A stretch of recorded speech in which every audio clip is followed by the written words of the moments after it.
Bonjour à tous et à tous, bonjour à tous les suiveurs et à tous les inconditionnels de Grégoire Amnifo Sadio Mané dina toog Liverpool. En tout cas, wóorul, c'est pourquoi Liverpool actuellement mu ngi ci deux gros dossiers pour donc préparer un éventuel départ de Sadio Mané ou même de Mohamed Salah pour remplacer Sadio Mané en cas de départ. Les Reds auraient déjà un nom selon Don Ballon, donc un média donc européen. Le club de la Merseille aurait jeté son dévolu sur Timo Werner. Donc Timo Werner moom la waa Liverpool ciblé pour remplacer Sadio Mané. Donc Werner actuellement co-meilleur buteur de la Bundesliga avec Robert Lewandowski avec 20 réalisations, et bien donc ciblé par Liverpool, donc lié au club donc allemand Red Bull Leipzig. Le buteur allemand devrait songer à changer d'air parce que Naby Keita fa la nekkoon, donc mu jógee fa ñëw Liverpool. Donc normalement Liverpool xam na comment gérer les transferts de Leipzig à Liverpool. Donc transfert bi il se pourrait que mu coûte 80 millions d'euros parce que Werner fait partie des espoirs du football mondial. Donc autre dossier, c'est un Allemand, donc Kai Havertz. Donc selon les informations du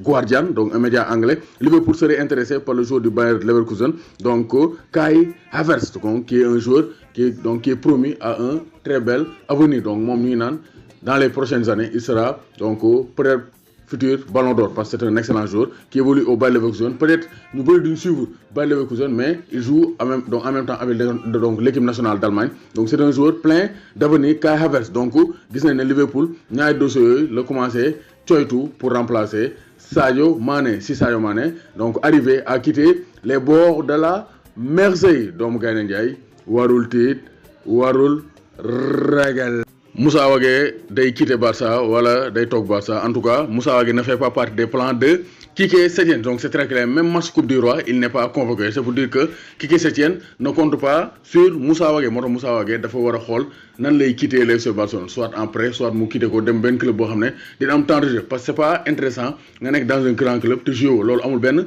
sens. C'est pourquoi le FC Barcelone envisage d'inclure Moussa Wagué. Dafa bëgg a dugal Moussa Wagué ci transfert Rodrigo Moreno, c'est-à-dire Rodrigo ñëw ñu joxe Moussa Wagué teg ci xaalis. Donc loolu la waa Barça di étudier actuellement parce que Rodrigo Moreno est un attaquant ciblé, donc international espagnol de FC Valence, ciblé pour remplacer Luis Suarez qui est vieillissant, qui est blessé. Donc le Barça doit trouver un successeur à El Pistolero. Donc en ce sens, selon les informations de sport, le club catalan serait prêt à proposer un montant plus élevé que le prix demandé et de mettre en contrepartie Moussa Wagué donc dans la transaction. En effet, le FC Barcelone vraiment aimerait inclure le latéral sénégalais dans la transaction parce que loolu la FCB donc News FR wax via un tweet. Donc Moussa Wagué pourrait faire partie de la transaction de Rodrigo Moreno. Donc comme ni nga ko gisee, le Rodrigo a donné son accord OK pour rejoindre le FC Barcelone et attend maintenant Jorge Mendes, son agent,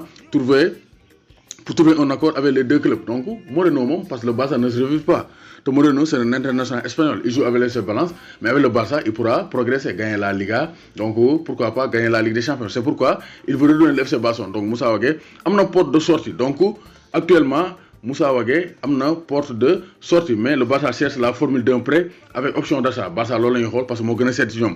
Nee na quand même donc ba léegi Moussa Wagué et Abel Ruiz sont sur la table, bien qu'il existe d'autres joueurs qui seraient disponibles à partir du 1er juillet. Donc c'est clair que Moussa Wagué pourrait quitter le FC Barcelone. Donc Moussa Wagué demal ci transfert nga dem Valence di nga am temps, di nga am possibilité, di nga am chance concurrencer Daniel Vaz, comme ça di nga mën a am temps de jeu parce que Valence dina nekk club boo xam ne dina mën a permettre Moussa Wagué mu progresser parce que Valence c'est un club qui permet aux jeunes joueurs de se développer, de progresser dans le très haut niveau. Donc Wagué foo xam takkal say bagage nga dem parce que Quique Setien du la football loo. Doomu Gaynde Njaay warul tiit warul ragal. Moussa Wagué